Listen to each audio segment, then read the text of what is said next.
Hey, Saturday morning. Coffee made, and I'm sitting exactly where I needed to be right now. In my quiet favorite corner, the kind of light that coming in and that feels like house completely mine. And I want to talk about something today that feels really close to me.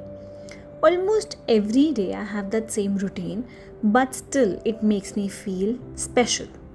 So, I just wanted to share that I have been carrying since this whole week a message that came from a senior, and that too from the woman I kind of admire, and saying that, hey Kashish, you're a good human being, and I'm glad to connect with you. Stay blessed and keep working hard. Success is always yours. Take care. Success is always yours and you're a good human being? Wow, that was really special. I keep thinking about this because it's that unexpected moments that arrive like a note slipped under the door. You didn't know you needed to hear that, and then it just came your way. So, yeah, today this is episode 13, part 1 of Building 2, the Mixed Land Use series. This is Architects FM Voice Notes with Kashish, Ek Safar, Delhi se Dil Tak. Last time, we talked about the walls that radiated warmth, the schools and the institutes that shaped how I think, how I see, and how I became. But today, we step out, we get moving, and today we talk about the commute. So let's go. चलते चलते समझते हैं what's in commute. Let me tell you something that sounds almost too simple to be true. The happiest part of my day on most days is not the project breakthrough, not the client meeting that just clicks, not even finishing a side target, but it is exactly an extraordinary, very single time that I do every single day. That is, commute through a metro morning somewhere between one station and the next, which is very usually standing, earphones in, and sometimes nothing at all. Just the hum of the movement, the city outside the glass, and then underground, and then the city again. I am just happy in that. Genuinely, quietly, completely. I've thought about that. Why? Why for a very long time that this commute is making me happy? It's actually crowded, loud on so many days, and I have zero control over the speed, the route, the stops, the person standing next to me who's just having so loud voice. Yet I'm in my own zone. I'm in my own vibe. And that where I found my language.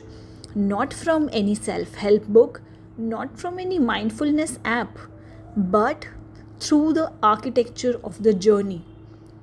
Like it is a framework, a real studied, documented body of thinking called the architecture of happiness. The idea that spaces do not just house us at the right space at the right moment, they can make us more alive, calmer, clearer, and capable of doing so much more.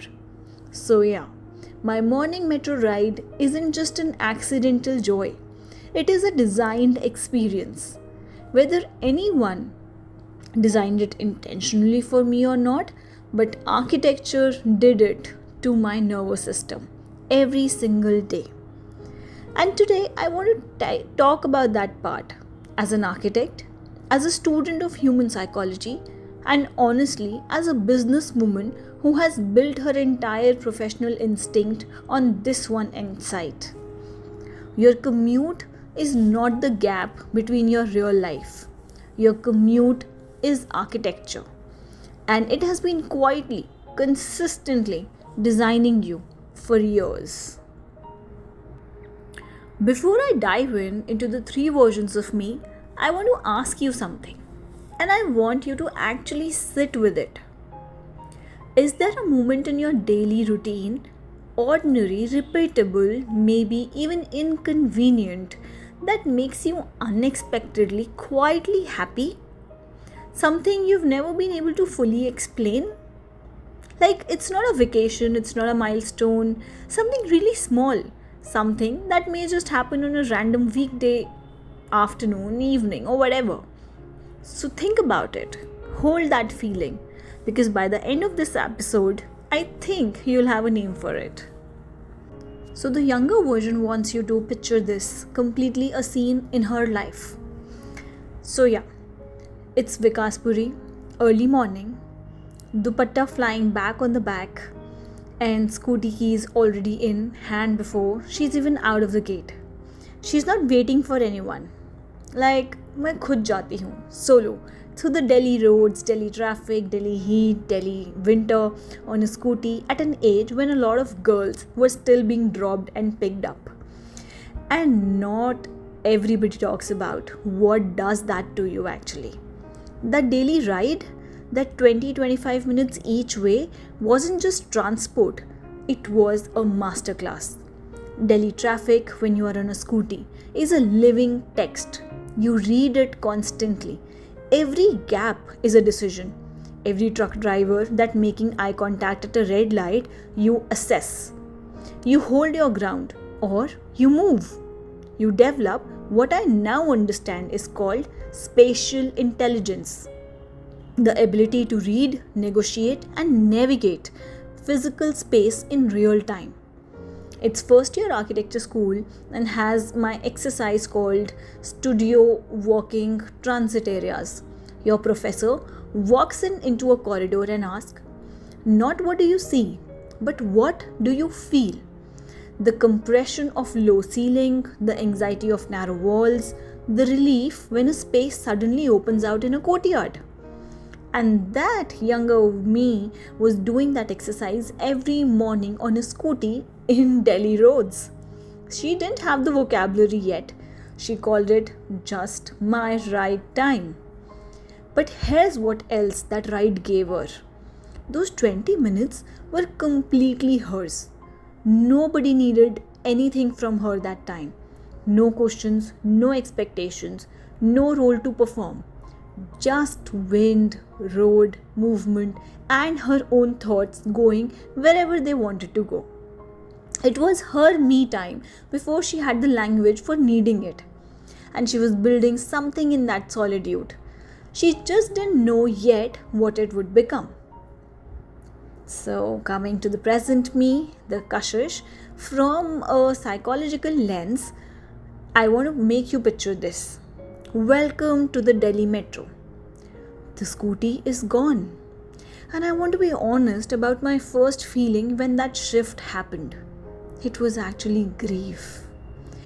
Grief for losing my independence, for that moving solitude, for the version of me who navigated her own path, her own pace, her own way through the city.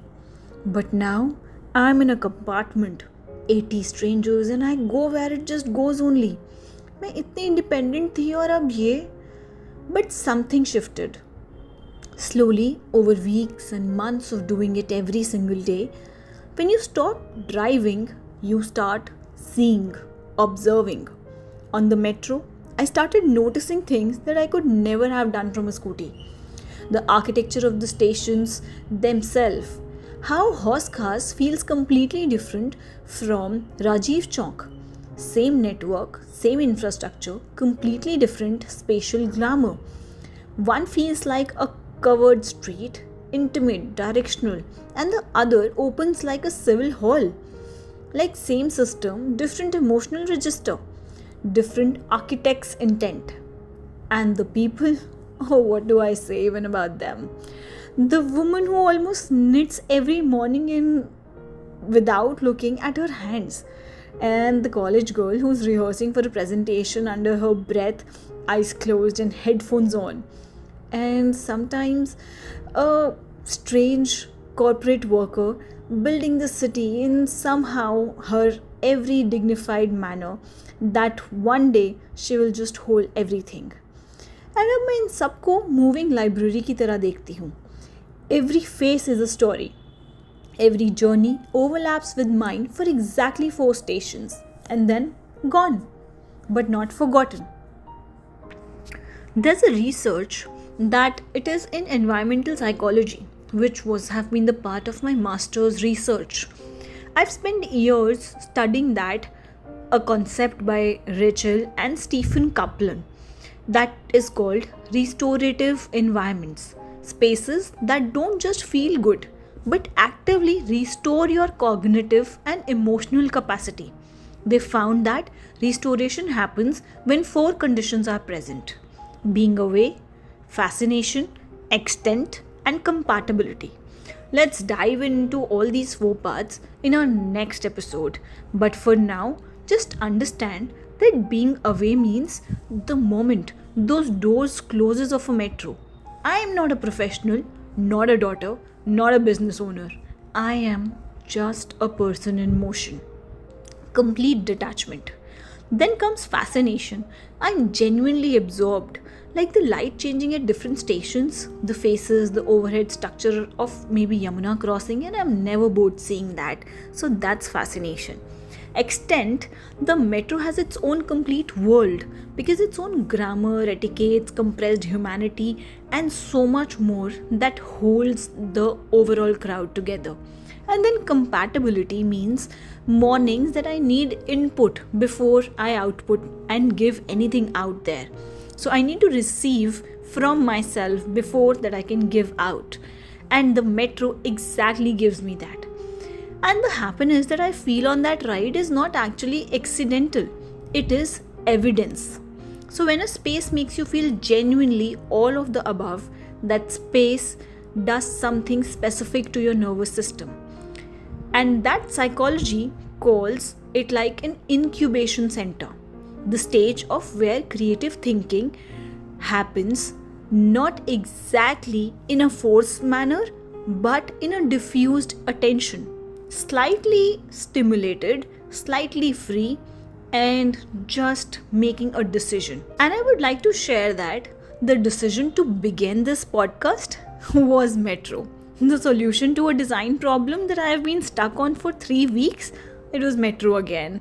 And the clarity about the business direction I would be circling for months, it is exactly the Metro walk that I always get my answers in. So, I would love to share that the best thinking happens not at my desk, but it happens at a 60 km/h underground, surrounded by strangers, that I just feel so good about it.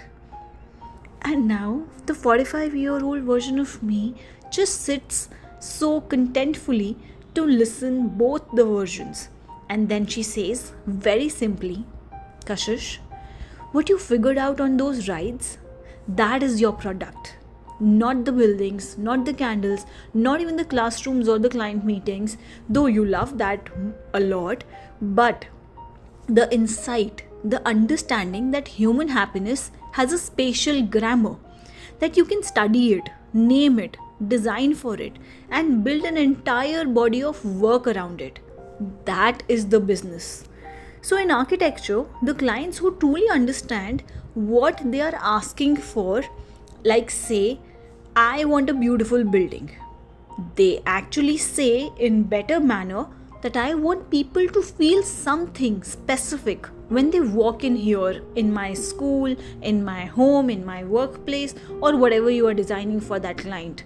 So that the architect who can actually deliver the same, who can actually say with confidence that the ceiling height will do this to your nervous system and this material will trigger this kind of warmth, or this precise moment of transition that will be complementing your style of living.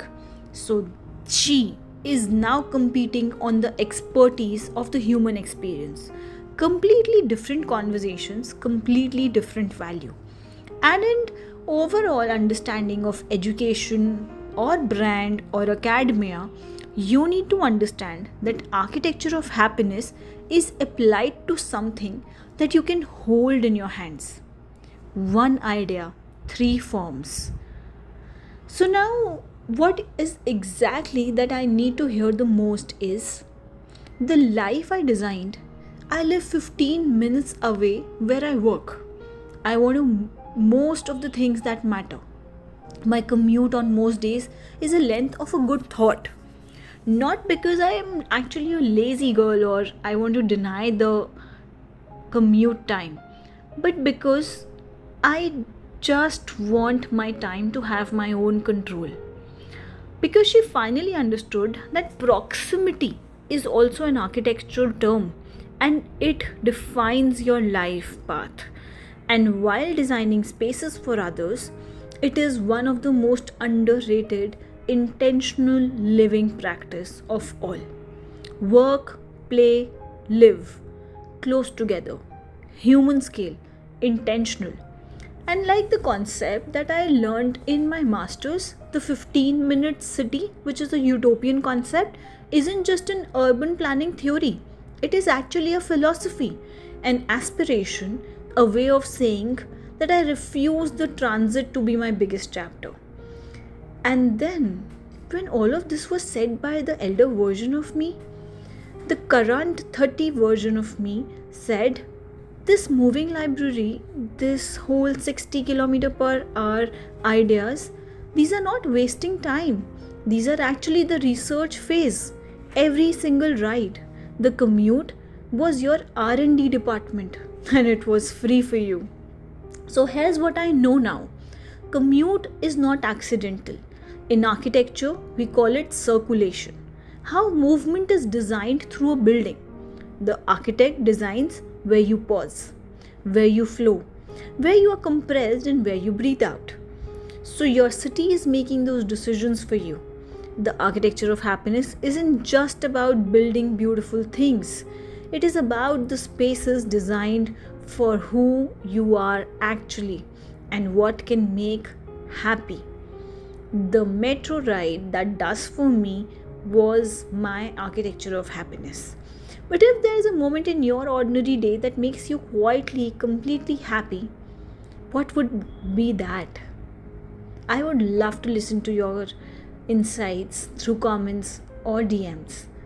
Find me in the bio of LinkedIn, Instagram, or Spotify, and let's connect to understand that sometimes the truest self has no personality test, no productivity framework, no 5 a.m. routine, but it will just tell you that what you should be listening, and that is your space. And that's where I leave you today. Week 13, a lighter episode, but I thought that this is still not the full one. Because if you're commuting through bus, metro, auto, car, on foot, however, I just want you to step in a little different this week. Not as time to kill, but exactly something that you are consistently building with yourself. So, I would like you to tell that the next episode would be a different kind of commute, not the daily one, not the loop, the kind that happens once and that changes your entire flow plan.